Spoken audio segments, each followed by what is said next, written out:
வணக்கம் நண்பர்களே. Society and social issues சப்ஜெக்டில் கம்யூனலிசம் கான்செப்டை நம்ம டிஸ்கஸ் பண்ண போகிறோம். தமிழில் மதவாதம்னு சொல்லுவாங்க. மதவாதம்னு சொல்கிறத விட வகுப்புவாதம்னு சொல்கிறது கரெக்டாக இருக்கும். இந்தியாவில் பல ஆண்டுகளாக நம்ம அந்த கம்யூனலிசம்ன்ற கான்செப்டை பார்த்துட்டு வரோம். ஏன் இந்தியா 2 நாடாக பிரிஞ்சதுக்கு காரணமே இந்த கம்யூனலிசம் தான். இந்தியா மட்டுமல்ல, இன்னும் நிறைய நாடுகள் இந்த கம்யூனலிசம்னால அஃபெக்ட் ஆகிருக்கு. ஆப்பிரிக்காவில் நிறைய நாடுகள் சொல்லலாம். இந்தியாவுடைய அண்டை நாடான பங்களாதேஷ் பல ஆண்டுகளாக கம்யூனலிசமில் அஃபெக்ட் ஆகிருக்கு. இந்த கம்யூனலிசம் எதனால் உருவாகுது, இதை நம்ம எல்லாருமே கண்டிப்பாக தெரிஞ்சு வைக்கணும். இந்த கம்யூனலிசம்னுடைய பின் விளைவுகள் இதுவும் ரொம்ப முக்கியமானது. இந்த கம்யூனலிசம்னால மக்களுக்கிடையே பிரிவு ஏற்படும், வெறுப்பு ஏற்படும். ஏன் இது வன்முறையில் கூட எடுத்துகிட்டு போய் விட்டுரும். அது இல்லாமல் கம்யூனலிசமை யூஸ் பண்ணி ஒரு சில அரசியல்வாதிகள் இதை வச்சு அரசியலும் பண்ணுவாங்க, ஓட் பேங்க் கிரியேட் பண்ணுவாங்க. அதனால் இந்த கம்யூனலிசம்ன்ற கான்செப்டை புரிஞ்சுக்கிறது நமக்கு ரொம்ப அவசியமானது. சரி, முதல்ல கம்யூனலிசம் எதனால் உருவாகுது அப்படின்றத எக்ஸ்பிளைன் பண்ணுறேன். அதுக்கப்புறம் அதனுடைய பின் விளைவுகள் என்ன அப்படின்றத நான் எக்ஸ்பிளைன் பண்ணுறேன். தயவுசெய்து வீடியோவை ஃபுல்லாக லிசன் பண்ணுங்கள். கம்யூனலிசம் இந்த டேர்ம் எதுலேருந்து வருதுன்னா கம்யூனிட்டின்ற டேர்ம்லேருந்து வருது. கம்யூனிட்டி அப்படின்றது சமூகம், சமுதாயம்ங்கிறது சொசைட்டி. சொசைட்டின்றது ஒரு பெரிய கான்செப்ட். இந்த பூமியில் ஒரு பகுதியில் வாழக்கூடிய மக்கள், அவங்க இடையே பார்த்திங்கன்னா ஒரு பொதுவான அடையாளம் இருக்கும், ஒரு ஒற்றுமை இருக்கும். நாம் எல்லாம் ஒரு குழுவாக நமக்குள்ள ஒரு அதிகாரத்தை நாம் உபயோகப்படுத்தணும் அப்படின்ற ஒரு புரிதலாக இருக்கும். இந்த கான்செப்ட் தான் சொசைட்டி. ஒரு கிராமம், இதையே நீங்கள் சொசைட்டியாக பார்க்கலாம். ஒரு டிஸ்ட்ரிக்ட், மாவட்டம், இதை ஒரு சொசைட்டியாக பார்க்கலாம். ஒரு ஸ்டேட், இதை நீங்கள் சொசைட்டியாக பார்க்கலாம். ஒரு கண்ட்ரி, இதே நீங்கள் சொசைட்டியாக பார்க்கலாம். ஏன் இந்த உலகத்தையே நீங்கள் ஒரு சொசைட்டியாக பார்க்கலாம். நாம் எல்லோரும் மனிதர்கள் அப்படின்ற புரிதல் இருக்குன்னா இந்த உலகமே சொசைட்டியாக மாறிடும். நாம் எல்லாம் இந்தியர்கள் அப்படின்ற ஒரு புரிதல் இருக்குன்னா கண்ட்ரி இந்தியா ஒரு சொசைட்டியாக மாறிடும். அப்போ டிஃப்ரெண்ட் லெவல்ஸில் நீங்கள் சொசைட்டியை பார்க்கலாம். இந்த சொசைட்டிக்குள்ளே பார்த்தீங்கன்னா கம்யூனிட்டின்ற கான்செப்ட் இருக்குது. அது உட்பிரிவு.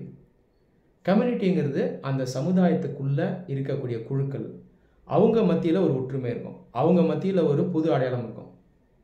உதாரணத்துக்கு கலாச்சாரத்தை வச்சு நீங்கள் பார்த்தீங்கன்னா மொழி, மதம், ஜாதி, பழக்க வழக்கங்களை வச்சு நிறைய குழுக்களை நீங்கள் பார்க்கலாம்.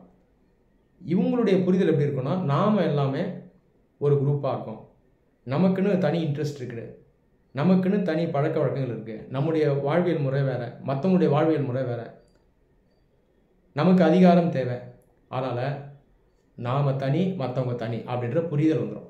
We versus they feeling. விங்கிறது நாம் வேறு, தே மற்றவங்க அவங்க வேறு. எப்போ இந்த மாதிரி ஒரு புரிதல் வருதோ இதுதான் நம்ம கம்யூனலிசம் அப்படின்னு சொல்கிறோம். அப்போ பேசிக்காக இது ஒரு கான்ஷியஸ்னஸ், ஒரு புரிதல். ஓகேவா? இந்த கம்யூனலிசம் எப்போ இந்தியாவில் உருவாச்சு அப்படின்னா, சில ஸ்காலர்ஸ் என்ன சொல்லுவாங்கன்னா முகல் பீரியடில் உருவாச்சுன்னு சொல்லுவாங்க. இந்த முகலாய மன்னர்கள் தான் கொண்டு வந்தாங்கன்னு சொல்லுவாங்க. ஆனால் நம்ம ஆய்வு பண்ணி பார்க்கும்போது முகல் பீரியடில் கம்யூனலிசம்ன்றது ஒரு ஸ்ட்ராங் ஃபினாமினா இருந்தது கிடையாது. எப்போ இது ஒரு ஸ்ட்ராங் ஃபினாமினா வருதுன்னா பிரிட்டிஷ் பீரியடில் தான் வருது. பிரிட்டிஷ் டிவைட் அண்ட் ரூல் அப்படிங்கிற கொள்கை கீழே இந்தியாவில் இருக்கக்கூடிய ஹிந்துஸையும் முஸ்லீம்ஸையும் பிரித்தால நினைக்கிறாங்க. அவங்க தான் இந்த ஒரு மித்தை உருவாக்குறாங்க. ஹிந்துஸ் தனி கம்யூனிட்டி, முஸ்லீம் தனி கம்யூனிட்டி. உங்களுடைய தேவைகள் வேறு, விருப்பங்கள் வேறு, இலக்குகள் வேறு, அவங்களுடைய தேவைகள், விருப்பங்கள், இலக்குகள்லாம் வேறு. நீங்கள் தனித்தே இருங்க, தனித்தனியாக நீங்கள் அதிகாரத்தை செயல்படுத்துங்க அப்படின்னு என்கரேஜ் பண்ண ஆரம்பித்தாங்க. அதோடு சேர்ந்து இந்த குரூப்ஸ்லையும் சில பேர் இதுக்கு கோஆப்ரேட் பண்ண ரெடியாக இருந்தாங்க. ஏன்னா இவங்க கையிலையும் அதிகாரம் வேணும் அப்படின்னு அவங்க நினச்சாங்க. ஸோ இப்படி தான் கம்யூனலிசம் கொஞ்சம் கொஞ்சமாக இந்தியாவில் விதைக்கப்பட்டது. அதனுடைய பின்விளைவு அல்டிமேட்டாக என்ன ஆகுதுன்னா, நாடு 2ஆக உடையுது. முகமது அலி ஜின்னா போன்றவர்கள் மத அடையாளத்தை வச்சு தனி நாடு வேணும்னு கேட்குறாங்க. பாகிஸ்தான்றது தனி நாடாக பிரிஞ்சு போயிடுது. இந்த கம்யூனலிசம் இருக்குது பாருங்கள், நான் சொன்னது போல் அந்த வி வர்சஸ் தே ஃபீலிங் இதை பேஸ் பண்ணியிருக்கோம். அடையாளங்கள் பார்த்திங்கன்னா மதம், ஜாதி, மொழி, பழக்க வழக்கங்கள் இதை வச்சுருக்கலாம். ஆனால் மெயினாக இந்தியா போன்ற நாடுகளில் இந்த கம்யூனலிசம் மத அடையாளத்தை வச்சு மெயினாக இருக்கும். இந்தியா மட்டும் இல்லை, பல நாடுகளில் நீங்கள் கம்யூனலிசமை மத அடையாளத்தை வச்சு பார்க்கலாம். அதனால தான் அதை மதவாதம் அப்படின்னே சொல்லுவாங்க. இப்போது இந்த மதவாதம் உருவாக்குறதுக்கு ஒரு முக்கிய காரணம் என்னென்னு பார்த்தீங்கன்னா அதிகாரம், பவர் நம்ம கையில் இருக்கணும், நம்மளை நாம் ஆட்சி பண்ணணும். இது ஒரு முக்கியமான காரணம். இப்போ பாகிஸ்தான் டிமாண்டை ஏன் ஜின்னா முன்னெடுத்து வைக்கிறாருன்னா, ஒரு தனி நாடு உருவாச்சுன்னா நம்ம கையில் அதிகாரம் வந்துடும் அப்படின்ற அந்த அண்டர்ஸ்டாண்டிங்கில் தான் முன்னெடுத்து வைக்கிறார். இதை தாண்டி பொருளாதார காரணங்களுக்காகவும் கம்யூனலிசம் உருவாகும். வேலைவாய்ப்பு, கல்வி மற்ற வாய்ப்புகளுக்காக நம்ம கையில் அதிகாரம் அதிகம் எடுத்துட்டோம்னா பொருளாதாரத்தில் நாம் முன்னேறலாம், மற்றவங்களோட நம்ம பெட்டராக இருக்கலாம். அப்போது கம்யூனலிசம்ன்றதை நம்ம எப்படி பார்க்குறோன்னா ஒரு செக்யூலர் கான்செப்டாக பார்க்குறோம். இது ஒரு ரிலீஜியஸ் கான்செப்ட் கிடையாது. மதம் இருக்கிறதுனாலேயே கம்யூனலிசம் உருவாகுது, புரியுதுங்களா? ஆனால் மத அடையாளத்தை வச்சு சில பேர் என்ன பண்ணுவாங்கன்னா பொருளாதார ரீதியாக அதிகார ரீதியாக தங்களை பலப்படுத்த நினைப்பாங்க. அப்போ தான் கம்யூனலிசம் உருவாகும். இந்த கம்யூனலிசம் ஸ்ட்ரெங்தனாக ஒரு குரூப் மத்தியில் பிரிவு ஏற்படும். மக்கள் மத்தியில் பார்த்திங்கன்னா வெறுப்புணர்வு கூட ஏற்படும். சில நேரத்தில் இது வன்முறையில் கூட முடியும். இந்தியாவில் நிறைய கம்யூனல் ரைட்ஸ் நடந்திருக்கு. இந்த வன்முறையில் நிறைய பேர் இறந்தும் போயிருக்காங்க. இந்தியா பாகிஸ்தான் பார்ட்டிஷன் ஆன உடனே பார்த்திங்கன்னா நிறைய ரயட் நடந்தது. லட்சக்கணக்கான பேர் இறந்து போனாங்க. நூற்றாண்டுகளாக சகோதரர்களாக வாழ்ந்த மக்கள் திடீர்னு இந்த வன்முறைக்கு பலியாகிட்டாங்க. இதற்கெல்லாம் காரணம் இந்த கம்யூனலிசம் தான். இப்போ இந்த வளர்ந்த நாடுகள் டெவலப்டு கண்ட்ரீஸில் பார்த்திங்கன்னா அங்கேயும் நிறைய மதங்கள் இருக்கும். ஆனால் அங்கே கம்யூனலிசம்ன்றது இருக்காது. உத்து பார்த்திங்கன்னா அந்த நாடுகளில் மக்கள் ஏற்கனவே முன்னேறி இருப்பாங்க, அவங்களுடைய நீட்ஸ் எல்லாம் சாட்டிஸ்ஃபை ஆகும். அப்போ இங்கே வந்து கம்யூனலிசம்ன்றது அவ்வளோ ஈஸியாக உருவாகாது. அப்போ தேவை இருந்தால் தான் அந்த கம்யூனலிசம்ன்றது உருவாகும். அரசியல் தேவை, பொருளாதார தேவை, இதுக்கு சில பேர் அந்த மதத்தை ஒரு அடையாளமாக யூஸ் பண்ணுவாங்க. Okay, religion used as a identity for power and for economic reasons. அப்போ தான் கம்யூனலிசம்ன்றது உருவாகும்.